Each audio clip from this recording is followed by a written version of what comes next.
എന്താണ് ഈ വഴിക്കൊക്കെ? വെറുതെ വന്നാണ് സാർ. സാറിന്റെയും കുടുംബത്തിന്റെയും കാര്യങ്ങളൊക്കെ ഞാൻ അറിഞ്ഞു. എന്തറിഞ്ഞു? MLA സ്ഥാനം പോയതാണോ? അതോ പ്രവർത്തകർ ഇവിടെ വന്ന് കല്ലെറിഞ്ഞതോ? അതൊക്കെ ഓരോരുത്തരുടെ അനുഭവമായി എടുത്ത പ്രശ്നമില്ല പ്രകാശ്. പ്രകാശിന് മുമ്പ് ഒരു കുത്തേറ്റു. പ്രകാശിനെ പോലും സെലിബ്രിറ്റിയുടെ നെഞ്ചിൽ കത്തിമുന കൊണ്ടില്ലേ? അതുപോലെയൊക്കെ ഉള്ളൂ ഇതും. നമസ്കാരം മാഡം. രജനിയേച്ചി സുഖമല്ലേ?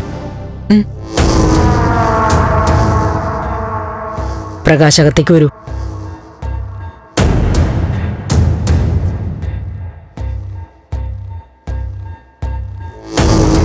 സാർ, ഞാനൊരു കാര്യം പറഞ്ഞ സാറിന് ദേഷ്യം തോന്നരുത്. ദേഷ്യം തോന്നുന്ന കാര്യമാണെങ്കിൽ പറയാതിരിക്കുന്ന നല്ലത്. എന്തായാലും ഞാനൊരു കാര്യം പറഞ്ഞോട്ടെ. എന്താ പറയാനുള്ളത്? ബലരാമൻ സാറിനോട് സാറിനൊന്ന് രമ്യതപ്പെട്ടുകൂടെ? സത്യം പറഞ്ഞ അദ്ദേഹം നല്ലൊരു മനുഷ്യനാ. ഈ മകള് നഷ്ടപ്പെട്ടപ്പോ ഒരു അച്ഛന്റെ വേദന. മതി മതി. പ്രകാശ് മേനോനും ബലരാമനും തമ്മിലുള്ള ബന്ധം പലരും പറഞ്ഞ് ഞാൻ അറിഞ്ഞു. ഒരിക്കൽ ഞാനത് കണ്ടതുവാ. അല്ല, ബലരാമൻ സാറുമായിട്ട് സാറൊന്ന് റിക്വസ്റ്റ് ചെയ്താ, ഒന്ന് മാപ്പ് ചോദിച്ചാ. സിദ്ധു, എന്താ ഇത്?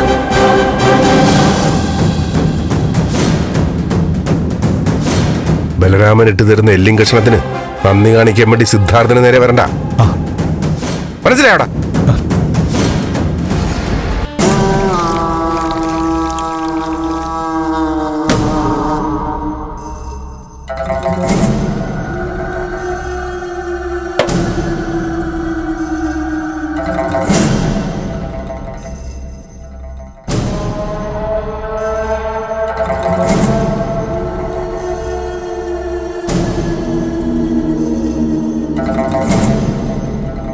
പ്രകാശ് ഡള്ളായിരിക്കുന്ന എന്താ?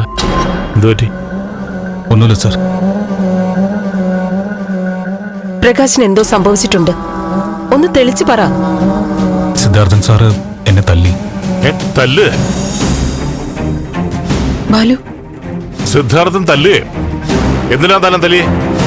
ഇല്ല സാർ, അത് വേണ്ട, ഞാനത് വിട്ടു. പ്രകാശ് വിട്ടോ? പക്ഷെ ഞാൻ വിടില്ല. താൻ കാര്യം പറയേ. സാർ, ഞാനിന്ന് ചന്ദ്രത്ത് പോയിരുന്നു. എന്തിനു പോയി? അല്ല, ഗിരിയേട്ടനുമായിട്ട് ബന്ധം വരാൻ പോകുന്ന വീടല്ലേ, ഒന്ന് ചെല്ലാന്ന് കരുതി. എന്നിട്ട് സംസാരിച്ച് ബലരാമൻ സാറിനെ കുറിച്ച് സംസാരിച്ചു. ഞാൻ ബലരാമൻ സാറിനെ ന്യായീകരിച്ചത് സിദ്ധാർത്ഥൻ സാറിന് ഇഷ്ടപ്പെട്ടില്ല.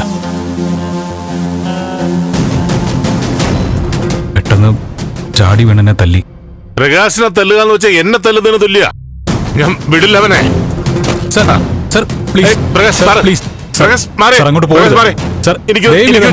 എന്നോട് സ്നേഹം ഉണ്ടെങ്കിൽ പോരുത്. പ്രകാശ് ഞങ്ങൾക്ക് മോനെ പോലെയാ, അറിയാലോ. അപ്പൊ ചോദിക്കണ്ടേ? അതെ, ചോദിക്കണ്ടേ. പ്ലീസ്, വേണ്ട സാർ. സാർ, പിന്നെ ഗിരിയേട്ടനൊക്കെ അറിഞ്ഞത് വലിയ പ്രശ്നമാവും. ബാലു, പ്രകാശ് പറയുന്നതിലും കാര്യമുണ്ട്. അതെ.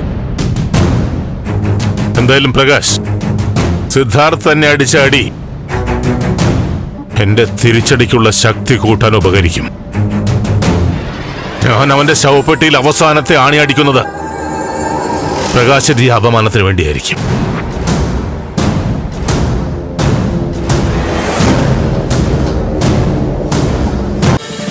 ഫ്ലവേഴ്സ് ഒരുക്കുന്ന കാഴ്ച വസന്തം യൂട്യൂബിൽ പ്രേക്ഷകർക്ക് ലൈവായി കാണാം. ഫ്ലവേഴ്സ് കോമഡിയിൽ ജോയിൻ ചെയ്യൂ, ആസ്വദിക്കൂ.